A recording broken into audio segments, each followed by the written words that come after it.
मौला बख्श और उसकी बीवी एक गांव में रहते थे। वो बच्चों के साथ सब्र और शुक्र से जिंदगी गुजार रहे थे। गांव के सभी लोग उनकी इज्जत करते थे।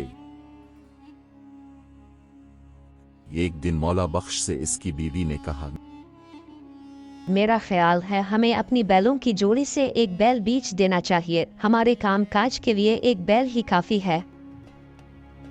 वैसे भी हम बूढ़े हो रहे हैं और अब अपना काम नहीं कर सकते।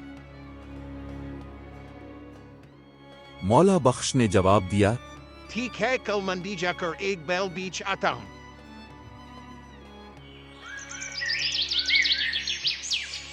सुबह सवेरे मौला बख्श बैल को लेकर मंडी की तरफ रवाना हो गया।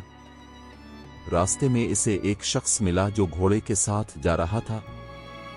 घोड़ा बहुत मजबूत और चाक चौबंद और अच्छी नस्ल से लग रहा। वो शख्स मौला बख्श को देखकर रुक गया। उसने पूछा, भाई, इतनी सुबह किधर की तैयारी है? मौला बख्श ने बताया कि वो बैल बेचने मंडी जा रहा है। मौला बख्श का बैल बहुत खूबसूरत था। अजनबी उसकी तरफ प्यार भरी नजरों से देखकर बोला, से क्यों बेचते हो? क्यों ना हम दोनों अपने जानवरों का तबादला कर लें? मौला बख्श ने कुछ सोचकर कहा, घोड़े को रखने में कोई दुश्वारी नहीं होती और बच्चे भी इसकी पीठ पर सवारी कर सकते हैं। ठीक है, तुम मुझे अपना घोड़ा दे दो और मेरा बैल ले लो। फिर वो घोड़े की पीठ पर सवार हुआ और गांव की तरफ चल पड़ा। लेकिन कुछ फासला तय करने के बाद उसे मालूम हुआ कि घोड़ा तो अंधा है। वो वापस मंडी की तरफ चला। रास्ते में इसे एक और शख्स मिला जो एक भैंस को लेकर जा रहा था। भैंस बड़ी मोटी ताजी थी। लगता था उसके मंडी में खूब दाम लगेंगे।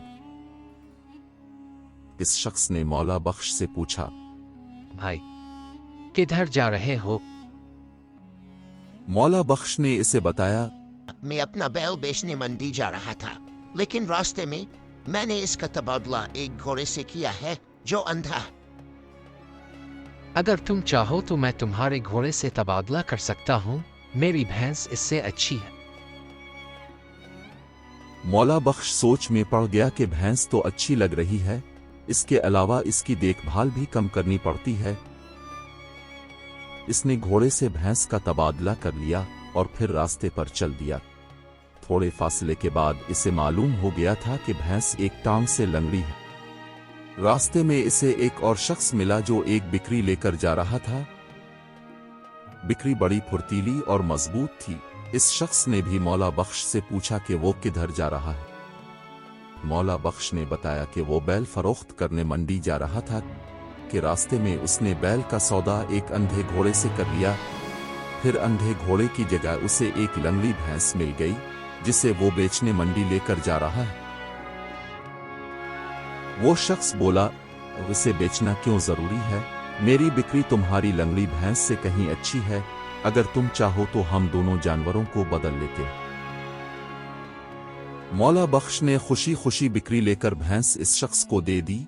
लेकिन रास्ते में जल्द ही इसे अंदाजा हो गया कि बिक्री दरअसल बीमार है। वो फिर मंडी की तरफ चला। मंडी अब नजदीक थी कि मौला बख्श की मुलाकात एक और शख्स से हुई जिसके पास एक मुर्गा था।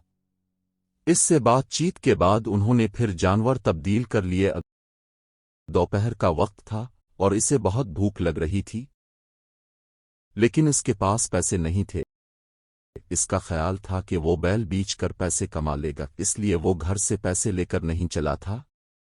लेकिन अब उसके पास सिर्फ एक मुर्गा ही था। बड़ी मुश्किल से इसने मंडी में मुर्गा बेचा और मिलने वाली रकम से इसने नान बाई से खाना लिया और हाथ मुंह धोकर एक पीपल के दरख्त के नीचे खाने के लिए बैठ गया।